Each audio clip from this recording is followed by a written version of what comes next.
hapon ug usa guys. Oo. Ako diri sa lamang dagat guys. Mga lamang dagat na sarap. Ay, gusto, kinason, tahoy. Daghan ay guys yan. Kami kay guys, mga sariwa ay guys.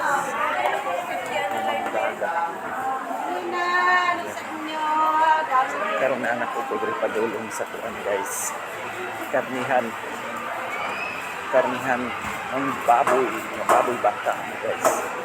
Ang guys mga suriso ang guys, mga bukog yan, baka yan guys. So dako Imot lang po ako kabalong ilang kilo guys. Wala ang pangutana guys, di man ko palit.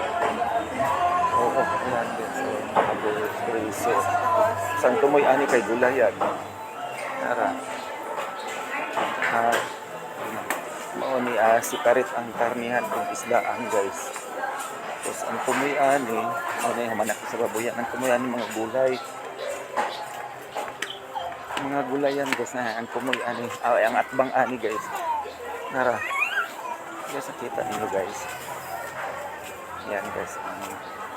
Ang atbang rapod aning palengke ay mga gulayan. Mga gulayan guys, mga lamas, mantika, itlog. Yan guys. Dalawang hakbang lang yan guys sa atbang ng gulayan na. Dili na mula ka og layo.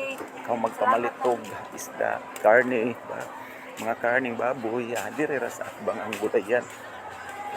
Pangsagol sa mga sibuyas. Tapos dili na ka mo libot-libot pa og layo guys. Yan guys. Ayan.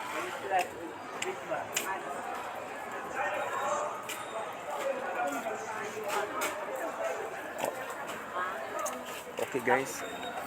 Bye bye.